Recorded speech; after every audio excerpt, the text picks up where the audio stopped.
चिन्मय mission की 75th anniversary है इस साल। तो चिन्मय अन्नपूर्णा मंदिर एक बना है चिन्मय मिशन साउथ अफ्रीका डरबन में।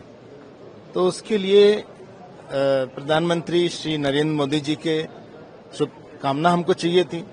तो एक कलश लिया और ये कलश में श्री अन्न रखा जो उनका विजन था, और इसको मंदिर में रखा जाएगा उनकी शुभकामना के रूप में, और जिससे कि साउथ अफ्रीका में अगर कहीं हंगर की समस्या हो तो हम लोग उसको दूर कर सकें। तो प्रधानमंत्री से यही बात हुई और उन्होंने बहुत उनका प्रसन्नता व्यक्त किया। उन्होंने उसको सराहा और आनंद में रहे और अच्छी बातचीत हुई उनके साथ। संक्षेप में हुई लेकिन अच्छा लगा उनको ये था। वैसे Chinmaya Mission South Africa Gita, Ramayana इत्यादि ये सब जो ग्रंथ हैं इनके प्रचार प्रसार में रहता है, लेकिन हमको लगा कि जब तक हम लोग सेवा नहीं करते तब तक साधना पूरी नहीं होती। जब तक हम जीवित भगवान की सेवा नहीं करते तो भगवान हमसे प्रसन्न नहीं होते। इसलिए ये प्रकल्प लिया गया, उसका नाम नरिश टू फ्लरिश है, और उसके लिए हम लोग ने ये प्रयास किया। वहाँ मंदिर बने और अभी भी 2-4 हजार लोगों का खाना रोज वहाँ हो जाता है। नहीं, आश्वासन नहीं, उन्होंने हमारा मन था कि ये ले लें और वो उसको ले अपने हाथ से दें, तो उन्होंने यही किया। उन्होंने लिया और फिर दे दिया। तो उन्होंने कहा कि हम उनकी शुभकामना हमारे साथ है, तो प्रसन्न हुए इस बात पर। आज प्रधानमंत्री जी के साथ भेंट करके बहुत अच्छा लगा। उन्होंने जो 2-3 बात खास करके कही, पहले तो ये पूछा हमसे कि आप इतने सारे लोग हैं, भाषा के लिए कुछ कर रहे हो क्या, भाषा चल रही है क्या। और दूसरा उन्होंने ये बताया कि 18 लाख यहाँ पे भारतीय है, कम से कम टूरिज्म के लिए आप उनको प्रमोट कीजिए।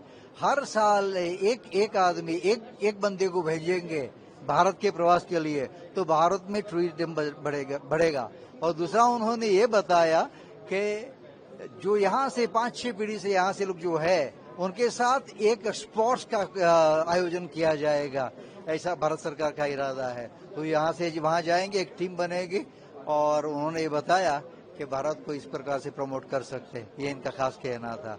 धन्यवाद। It was indeed an electrifying moment meeting with the Honorable Prime Minister Shri Narendra Modi ji, whom has inspired us to continue taking the power of Bharat the world over. Even as Ghermitias, we share a close relation with our motherland, Matrabhumi, and through the inspiring leadership of Narendra Modi ji, our relationship has gained deeper spiritually and through all ties, both diplomatically as well. We are actually enthralled that the Prime Minister, just before we have come for the meeting, has released a statement that he has now increased the OCI requirements from 5 generations to 7 generations. This allows our children to be able to share in what Bharat has to offer, to connect them back to their motherland and have the cultural connection and spiritual connection like never before.